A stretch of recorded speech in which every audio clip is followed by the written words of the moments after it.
ఇప్పుడు విశాఖపట్నంలోనే అతిపెద్ద data centre అనేది గూగుల్ సంస్థ అనౌన్స్ చేసింది. అట్లాగే మొన్న లోకేష్ గారు కోకనజెంట్ ప్రారంభోత్సవం కూడా చేశారు సాఫ్ట్వేర్ కంపెనీ. ఎలా అనిపిస్తుంది మీకు? సో మనకి ఇక్కడ గూగుల్, యాక్సెంచర్, ఇంకా మన కాగ్నిజెంట్ ఇవన్నీ వచ్చాయి.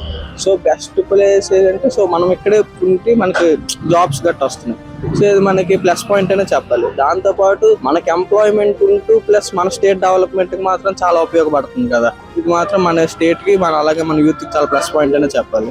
నారా లోకేష్ గారు ఉన్నారు, ఐటీ మినిస్టర్ గారు. అతని పనితీరు ఎట్లా ఉందంటారు? అతను రాగానే ఒక మెగా డిఎస్సీ తీయడం కానీ, ఒక నోటిఫికేషన్ వేయడంలో కానీ, ఒక కంపెనీస్ తేడంలో కానీ ఎలా అంటారు?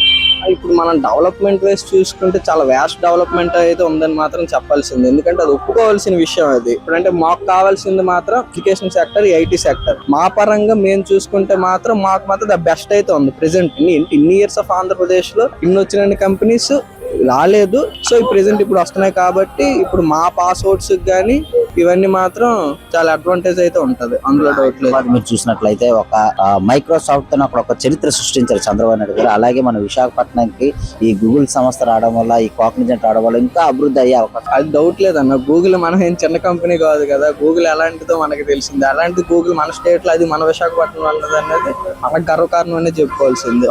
ఒక నమ్మకం అనేది ఏర్పడింది అంటారు ఈ గవర్నమెంట్ మీద. అందులో డౌట్ అయితే లేదన్న. ఇప్పుడు మాకు కావాల్సింది ఏంటి? IT sector. ఎందుకంటే మేము చేయాల్సింది అక్కడే. ఐటీ సెక్టర్ మన స్టేట్ లోనే ఉన్నప్పుడు దాన్ని మనం బయటకు ఎందుకు పంపించుకుంటాం? మేము ఎందుకు బయటకు వెళ్తాం? ఇలాంటి వాళ్ళు ఎందుకు తీసుకుంటాం?